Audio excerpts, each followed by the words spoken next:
नमस्कार दोस्तों, स्वागत है आपका फिर से। कल मैंने आपको 21 नंबर प्रश्न तक बताया था और आज मैं 22 से बताऊंगा आपको। तो चलिए स्टार्ट करते हैं वीडियो को और देखते हैं। तो स्वागत है आपका आपके अपने YouTube channel Chunnu study centre पर। मैं राकेश कुमार राय आपको अभी मैं भूगोल पढ़ा रहा हूँ। जो बीपीएससी और बीएसएससी और बिहार एसएससी जैसी जितनी भी परीक्षाएं उसमें पूछे गए प्रश्न लेकर आया हूँ। तो पहला प्रश्न है आपका कि असम कुल मिलाकर कितने राज्यों एवं केंद्र शासित क्षेत्रों से घिरा हुआ है। तो इसका आंसर है 7। कौन कौन?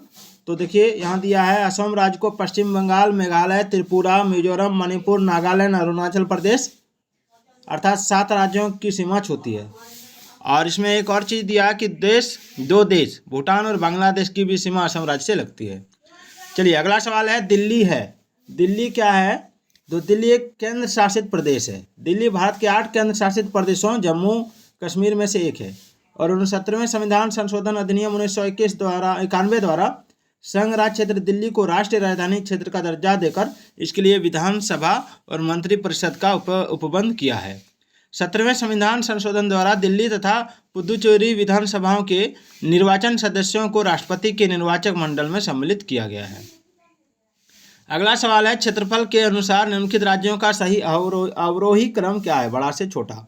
तो इसका आंसर हो जाएगा आपका सबसे पहले हो जाएगा मध्य प्रदेश, उसके बाद हो जाएगा उत्तर प्रदेश, उसके बाद हो जाएगा आंध्र प्रदेश, उसके बाद बिहार। यानी ऑप्शन डी इसका राइट आंसर होगा। चलिए डिटेल में देख लीजिए। क्षेत्रफल के अनुसार राज्यों का अवरोही क्रम है मध्य प्रदेश, उत्तर प्रदेश, आंध्र प्रदेश तथा बिहार। इनका क्षेत्रफल क्या है वो देख लीजिए। मध्य प्रदेश का जो क्षेत्रफल है वो है आपका 3,08,252 वर्ग किलोमीटर। उत्तर प्रदेश का है 2,40,928 वर्ग किलोमीटर। आंध्र प्रदेश का 1,62,968 वर्ग किलोमीटर और बिहार का है 94,163 वर्ग किलोमीटर। चलिए आगे बढ़ते हैं। भारत का क्षेत्रफल संसार के क्षेत्रफल का 2.42% है, परंतु इसकी संपूर्ण मानव जाति की 17% संख्या है। यानी विश्व में संपूर्ण मानव जाति की 17% जनसंख्या है। चलिए भारत का क्षेत्रफल 32,87,263 वर्ग किलोमीटर है, जो विश्व के कुल क्षेत्रफल का 2.43% है। और भारत का क्षेत्रफल के आधार पर विश्व में 7वां स्थान जो है इस प्रकार है। पहला है रूस, फिर आप देख सकते हैं, फिर है कनाडा, फिर संयुक्त राज्य अमेरिका, फिर चीन, फिर ब्राजील, फिर ऑस्ट्रेलिया, फिर भारत, फिर अर्जेंटीना। तो जनगणना 2011 के अनुसार भारत की कुल जनसंख्या 1,81,85,04,977 यानी 1.2 बिलियन है, जो विश्व की कुल जनसंख्या का 17.5% है। जनसंख्या के आधार पर भारत का विश्व में चीन के बाद दूसरा स्थान है। चलिए 26 नंबर सवाल है लक्षद्वीप टापू अवस्थित है, यानी कहाँ अवस्थित है लक्षद्वीप टापू? तो दक्षिण पश्चिम भारत में। लक्षद्वीप टापू अरब सागर में भारत की मुख्य भूमि के दक्षिणी पश्चिमी भाग में अवस्थित है और लक्षद्वीप समूह में कुल 36 द्वीप हैं, जिनमें केवल 11 द्वीपों पर मानव आवास है और बंगाल की खाड़ी में अंडमान निकोबार द्वीप समूह भी स्थित है। चलिए इसको भी जानना जरूरी था। पाक जलडमरू मध्य स्थित है। क्या स्थित है? तो इसके मध्य स्थित है आपका भारत एवं श्रीलंका। आप देख सकते हैं बीपीएससी सांख्यिकी अधिकारी परीक्षा 2016 में पूछा गया सवाल है। इसको जान लीजिए। पाक जलडमरू भारत श्रीलंका के बीच स्थित है और भारत के तमिलनाडु राज्य और श्रीलंका के उत्तरी प्रांत के जाफना जिले के बीच स्थित एक जलसंधि है। यह जलसंधि पूर्वोत्तर में पाक खाड़ी को दक्षिण पश्चिम में मन्नार की खाड़ी से जोड़ती है। अगला सवाल है निम्नलिखित राज्यों में से कौन सा नया राज्य बना है? झारखंड, छत्तीसगढ़, उत्तराखंड, तेलंगाना। तो इसका हो जाएगा तेलंगाना। ठीक है, इसका क्या हो जाएगा? तेलंगाना। इसको डिटेल में जान लीजिए। तेलंगाना भारत के आंध्र प्रदेश राज्य से अलग होकर 2 जून 2014 को देश का 29वां राज्य बना और हैदराबाद को 10 वर्ष के लिए तेलंगाना और आंध्र प्रदेश की संयुक्त राजधानी बनाया गया। और वर्ष 2019 में जम्मू और कश्मीर को पुनर्गठित करते हुए जम्मू और कश्मीर एवं लद्दाख में विभाजित कर 2 नए केंद्र शासित प्रदेश बनाने के बाद वर्तमान में राज्यों की संख्या 28 हो गई है। चलिए आगे बढ़ते हैं। कौन सी राजधानी कर्क रेखा के पास नहीं है? कर्क रेखा के पास, तो देखिए कर्क रेखा के पास आपका हो जाएगा पटना। पटना जो है कर्क रेखा के पास नहीं है। गांधीनगर, भोपाल, आइजॉल ये कर्क रेखा के पास है। कर्क रेखा जो है भारत के 8 राज्यों गुजरात, राजस्थान, मध्य प्रदेश, छत्तीसगढ़, झारखंड, पश्चिम बंगाल, त्रिपुरा तथा मिजोरम से होकर गुजरती है। गांधीनगर के अक्षांश से स्थित 23.13 डिग्री 13 मिनट उत्तर है। भोपाल की 23 डिग्री 25 मिनट उत्तर है। आइजॉल की 23 डिग्री 36 मिनट उत्तर है। पटना की 25 डिग्री 59 मिनट उत्तर है। अतः स्पष्ट है कि बिहार की राजधानी पटना कर्क रेखा से दूर है। चलिए आगे बढ़ते हैं।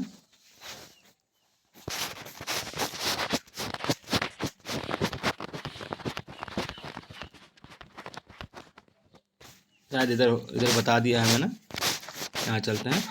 अब जो टॉपिक है वो है पर्वतीय, पठारी एवं मैदानी क्षेत्र तथा प्रमुख दर्रे। सवाल है, हिमालय में कौन कौन से पेड़ लगाए जाते हैं? हिमालय में कौन कौन से पेड़ लगाए जाते हैं, तो इसको देखते हैं। देखिए, हिमालय में आपका बलूत एवं बुरांश पेड़ लगाए जाते हैं। ये बीपीएससी एलडीसी मेंस 2022 में पूछा गया सवाल है। इसको थोड़ा डिटेल में हम लोग पढ़ते हैं। हिमालय में बलूत एवं बुरांश के पेड़ पाए जाते हैं। बलूत के वृक्ष को ही ओक, जबकि बुरांश के वृक्ष को रोडोडेंड्रॉन के नाम से जाना जाता है। इसको याद रखिएगा। बुरांश का वृक्ष उत्तराखंड के राज्य का वृक्ष है। नेपाल में बुरांश के फूल को राष्ट्रीय फूल घोषित किया गया है। और हिमालय में चीड़, पाइन, देवदार, जूनियर स्प्रूस, सीडार, चिलगोजा आदि वृक्ष भी पाए जाते हैं। चलिए आगे बढ़ते हैं। भारत का सबसे ऊंचा पर्वत शिखर कौन है? भारत का सबसे ऊंचा पर्वत शिखर आपका है K2। ठीक है, भारत का सबसे ऊंचा पर्वत शिखर K2 है। इसे गोंडविन अस्टीन के नाम से भी जाना जाता है। और यह लद्दाख के काराकोरम पर्वतमाला में स्थित है। और इसकी ऊंचाई समुद्र तल से 8,611 मीटर है। और यह विश्व का दूसरे सबसे ऊंचा पर्वत शिखर है। एशिया की सबसे बड़ी एवं ताज़ा जल वाली गोखुर झील बिहार में कौन सी है? तो गोखुर झील के बारे में पूछा गया तो ये हो जाएगा आपका कनवार झील। ठीक है, कनवार झील। कनवार या कांवर झील एशिया की सबसे बड़ी ताजे जल वाली गोखुर झील है। और यह एक पक्षी अभ्यारण्य भी है। और यह बिहार राज्य के बेगूसराय जिले में स्थित है। इस झील के जल आपूर्ति गंडक, बिया तथा करेह नदी के संगम से होता है। चलिए आगे देखते हैं। निम्नलिखित में से कौन सा एक सही सुमेलित नहीं है? खोदरीबा, देखिए इसमें सही सुमेलित नहीं है तो ऑप्शन डी, कल्याणी और मध्य प्रदेश। इसको पूरा देख लेते हैं। बीपीएससी मोटर व्हीकल इंस्पेक्टर 2022 में पूछा गया सवाल है ये। देखिए, सही सुमेलित है खोदरीबा राजस्थान, लोटा पहाड़ झारखंड, अग्निकुंडला आंध्र प्रदेश, कल्याणी पश्चिम बंगाल। चलिए, निम्नलिखित में से कौन सी पर्वत चोटी सही सुमेलित नहीं है?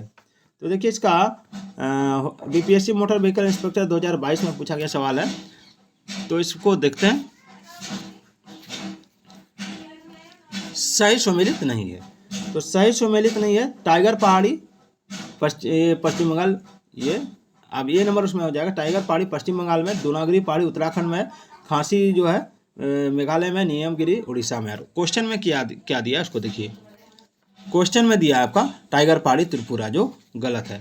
टाइगर पहाड़ी कहाँ है? तो पश्चिम बंगाल में। चलिए, गंगा के मैदान को एक डैश के रूप में वर्णित किया गया है। किसके रूप में वर्णित किया गया है? तो जियोसिनक्लाइन के रूप में। क्या होता है जियोसिनक्लाइन? इसको थोड़ा देख लेते हैं। गंगा के मैदान को जियोसिनक्लाइन या भू अभिनीति या भी भूसन्नति के रूप में वर्णित किया गया है। भूसन्नति पृथ्वी के भूपटल पर पाई जाने वाली लंबी सक्रिय गर्त होती है। इनमें दीर्घ काल तक अवसाद जमा होने से मैदान या अवलित पर्वतों का निर्माण होता है। आगे बढ़ते हैं। पूर्वी उत्तर प्रदेश एवं बिहार के भाग निम्नलिखित मैदानों में से किसमें सम्मिलित है? तो आपका आंसर जो हो जाएगा वो हो जाएगा मध्य गंगा मैदान। बीपीएससी सीडीपीओ 2021 में पूछा गया सवाल है ये। पूर्वी उत्तर प्रदेश एवं बिहार के भाग मध्य मैदान के अंतर्गत आते हैं। और गंगा के मैदान को मुख्यतः 3 भागों में बांटा गया है। कौन कौन? तो ऊपरी गंगा का मैदान, मध्य गंगा का मैदान और निम्न गंगा का मैदान। निम्नलिखित पर्वत श्रेणियों में से कौन गंगा के मैदान एवं दक्कन पठार को विभाजित करता है? तो देखिए, इसमें आंसर हो जाएगा आपका ऑप्शन ए, विंध्याचल श्रेणी। ये बीपीएससी सीडीपीओ 2021 में पूछा गया सवाल है। विंध्याचल पर्वत श्रेणी गंगा के मैदान एवं दक्कन के पठार को विभाजित करती है। और इसका विस्तार गुजरात से लेकर मध्य प्रदेश, उत्तर प्रदेश, बिहार तथा छत्तीसगढ़ तक है। इसे गुजरात में जाओबेट हिल और बिहार में कैमूर हिल कहते हैं। लाल बलुआ पत्थर और चूना पत्थर के चट्टान से निर्मित इस संरचना में धात्विक खनिजों का अभाव है। लिपुलेख दर्रा कहाँ स्थित है? लिपुलेख दर्रा, देखिए सवाल ये बीपीएससी डेको डीएसीओ 2021 में पूछा गया सवाल है। लिपुलेख दर्रा आपका उत्तराखंड में स्थित है। और इसको थोड़ा डिटेल में जान लीजिए। लिपुलेख दर्रा उत्तराखंड राज्य में स्थित है। और यह कुमाऊं को तिब्बत से जोड़ता है। यह दर्रा भारत से कैलाश पर्वत व मानसरोवर जाने वाले यात्रियों द्वारा विशेष रूप से प्रयोग होता है। आगे बढ़ते हैं।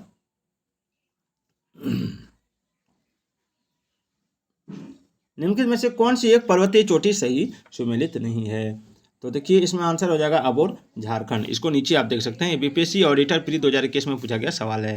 देखिए सही सुमेलित है पर्वत चोटी। देखिए इसमें एक नंबर में हो जाएगा आपका अबोर, अरुणाचल प्रदेश में, दूनगिरी उत्तराखंड में है, मिकिर असम में है और नियमगिरी उड़ीसा में है। आप देख सकते हैं इसको। दंडकारण्य क्षेत्र किस राज्य में स्थित है? तो देखिए दंडकारण्य क्षेत्र आपका हो जाएगा ऑप्शन ई उपयुक्त में से कोई नहीं। अब नीचे देखते हैं, दंडकारण्य पूर्वी मध्य भारत का भौतिक क्षेत्र है। करीब 92,300 वर्ग किलोमीटर क्षेत्रफल में फैले इस क्षेत्र के पश्चिम में अबू झमाड़ पहाड़ियाँ तथा पूर्व में इसकी सीमा पर पूर्वी घाट शामिल है। दंडकारण्य में छत्तीसगढ़, उड़ीसा, आंध्र प्रदेश एवं तेलंगाना राज्यों के हिस्से शामिल हैं। चलिए आगे बढ़ते हैं। मिकिर पहाड़ियाँ किस राज्य में स्थित हैं? मिकिर पहाड़ियाँ तो मेघालय में। मिकिर पहाड़ियाँ मेघालय तथा असम राज्य में विस्तृत है। मेघालय राजमहल गारो गेप द्वारा प्रायद्वीप पठार से पृथक हुआ है। आगे बढ़ते हैं। गारो, खासी एवं जयंतिया की पहाड़ियाँ शिलोंग के पठार का हिस्सा है। शिलोंग का पठार प्रायद्वीप पठार का हिस्सा है।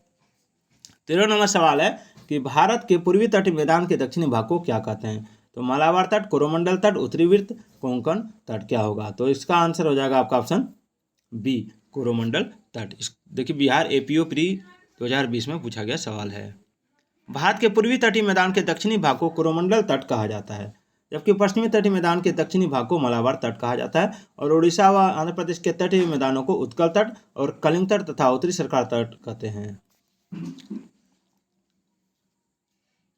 निम्न हिमालय पर्वत श्रेणियों में से किस पर्वत श्रेणी को अटल टनल पार करती है? देखिए अटल टनल पार करती है तो इसमें हो जाएगा पूर्वी पीर पंजाल। ये बीपीएससी प्री 2020 में पूछा गया सवाल है। आगे बढ़ते हैं। बहुत ही अच्छी बुक है, ये पूरा डिटेल में समझाया गया है, बिहार सामान्य ज्ञान से संबंधित है। तो देखिए इसमें दिया है कि हिमालय पर्वत श्रेणी जो है पूर्वी पीर पंजाल को अटल टनल पार करती है और अटल टनल का निर्माण जम्मू कश्मीर के पूर्वी पीर पंजाल में हुआ है। इसकी लंबाई लगभग 9.2 किलोमीटर है और यह मनाली को लेह से जोड़ती है। इसका उद्घाटन प्रधानमंत्री नरेंद्र मोदी ने अक्टूबर 2020 में किया था। चलिए अगला सवाल देखते हैं। भारत का सबसे ऊंचा पर्वत शिखर है। भारत का सबसे ऊंचा पर्वत शिखर कौन है? तो भारत का सबसे ऊंचा पर्वत शिखर आपका K2 है। पहले भी इसको आप देख चुके हैं, इसलिए इसको दोबारा देखने की जरूरत नहीं है। मारवाड़ राजस्थान के डैश भाग में। मारवाड़ कहाँ है? तो राजस्थान के पश्चिमी भाग में। इसको थोड़ा डिटेल में देख लेते हैं। राजस्थान के पश्चिमी भाग के 5 जिलों को संगठित रूप से मारवाड़ की संज्ञा दी जाती है। इसके अंतर्गत बाड़मेर, जोधपुर, नागौर, जालोर तथा पाली जिला और इसके आसपास के क्षेत्र आते हैं। यह क्षेत्र थार के मरुस्थल में आंशिक रूप से स्थित है। मारवाड़ संस्कृत के मारुवाड़ शब्द से बना है, जिसका अर्थ है मौत का भूभाग, और प्राचीन काल में इस भूभाग को मरुदेश भी कहते थे।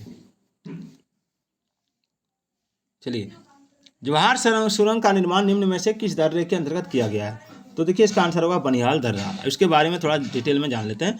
जवाहर सुरंग का निर्माण बनिहाल दर्रे के अंतर्गत किया गया है और बनिहाल दर्रा हिमालय का एक प्रमुख दर्रा है। यह दर्रा कश्मीर घाटी को जवाहर सुरंग के माध्यम से जम्मू के रास्ते शेष भारत से जोड़ता है। कश्मीरी भाषा में बनिहाल का अर्थ होता है हिमपात। जवाहर सुरंग किसके नज़दीक स्थित है? ये देखिए बिहार CDPO परीक्षा 2018 में पूछा गया सवाल है। जवाहर सुरंग किसके नज़दीक स्थित है? तो जवाहर सुरंग जो है आपका बनिहाल दर्रा के नज़दीक स्थित है। दक्कन ट्रेप पठार का गठन किस काल में हुआ था? दक्कन ट्रेप पठार का गठन जो हुआ था वो था आपका क्रीटेशियस काल में। आइए इसका फुल डिटेल देखते हैं क्या है। बहुत अच्छी किताब है, इसको जरूर खरीदिएगा आप लोग। दक्कन ट्रेप पठार का निर्माण क्रीटेशियस काल में हुआ था और दक्कन ट्रेप एक विशेष प्रकार की संरचनाओं को कहा जाता है और इनका निर्माण बेसाल्ट चट्टानों से हुआ है। सामान्यतः इनका विकास क्रेटेशियस से इयोसीन युग में माना जाता है और इन्हीं चट्टानों के अपक्षय तथा अपतन से काली मिट्टी का निर्माण हुआ है। भारत के महाराष्ट्र एवं गुजरात राज्य में इसका विस्तार अत्यधिक हुआ है। चलिए निम्न कथनों पर विचार कीजिए और सही की पहचान कीजिए।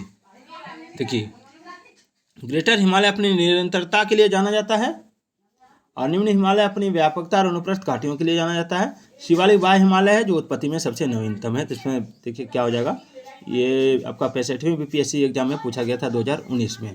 तो इसका राइट आंसर होगा 1 और 3, 1 और 3 ऑप्शन सी। चलिए इसको पूरा डिटेल में जान लीजिए कि हिमालय भारत में स्थित एक नवीनतम पर्वत श्रृंखला है और यह पर्वत तंत्र भारतीय उपमहाद्वीप को मध्य एशिया और तिब्बत से अलग करता है। यह पर्वत तंत्र मुख्य रूप से 3 समांतर श्रेणियां महान हिमालय, मध्य हिमालय एवं शिवालिक से मिलकर बना है, जो पश्चिम से पूर्व एक चाप के आकार में 2400 किलोमीटर की लंबाई में फैला है और ग्रेटर हिमालय अपनी निरंतरता के लिए जाना जाता है। जबकि शिवालिक श्रेणी हिमालय की सबसे बाहरी श्रृंखला है, जो उत्पत्ति में सबसे नवीनतम है। चलिए अगला सवाल है, पर्वतीय भू आकृति का अधिकतम प्रतिशत 2000 मीटर से अधिक किस राज्य के भौगोलिक क्षेत्र का है? तो इसका आंसर हो जाएगा आपका ऑप्शन ए, सिक्किम। निम्नलिखित में से कौन सा जोड़ा सुमेलित नहीं है? तो इसका देखिए आंसर मैं बताता हूँ, महेंद्रगिरी आंध्र प्रदेश, ये जोड़ा सुमेलित नहीं है। आप देख सकते हैं महेंद्रगिरी भारत के उड़ीसा राज्य के गजपति जिले में स्थित है, जो 1501 मीटर ऊंची चोटी है। विकल्प डी इसका सुमेलित नहीं है। चलिए कन्याकुमारी से सटी पहाड़ियाँ कौन सी हैं? कन्याकुमारी से सटी पहाड़ियाँ कार्डेमम पहाड़ियाँ यानी इलायची पहाड़ियाँ, याद रखिएगा। चलिए इधर इसको देखते हैं डिटेल में। कन्याकुमारी से सटी पहाड़ियाँ कार्डेमम की पहाड़ियाँ हैं। अन्नामलाई पहाड़ी के दक्षिण में पालनी और कार्डेमम की पहाड़ियाँ फैली हैं, जिसमें कार्डेमम पहाड़ियों का विस्तार कन्याकुमारी तक है। चलिए निम्नलिखित में से किस पहाड़ी पर चाय बागान नहीं है? तो देखिए चाय बागान नहीं है तो गिरनार पहाड़ी पर, बाद बाकी कानन देवन, दार्जिलिंग और नीलगिरी में चाय पहाड़ियाँ हैं। चलिए आगे बढ़ते हैं। निम्नलिखित में से कौन सा जिला धारवाड़ भूस्तरीय रचना वाला नहीं है? धारवाड़ भूस्तरीय रचना वाला, तो इसका आंसर क्या होगा? इसका आंसर हो जाएगा आपका ऑप्शन बी, रोहतास। तो ये था आज का 25 प्रश्न आपका पर्वतीय क्षेत्रों से, और उधर भौगोलिक स्थिति से 8 प्रश्न, 25 और 9 प्रश्न, 25 और 8 हो गया 33 प्रश्न लगभग मैंने आपको बताया, जो आपकी परीक्षा के लिए बहुत ही इंपॉर्टेंट है। इसका अगला पार्ट मैं शाम को लेकर आऊँगा। तो फिर मिलते हैं अगले वीडियो में, तब तक के लिए जय हिंद, जय भारत।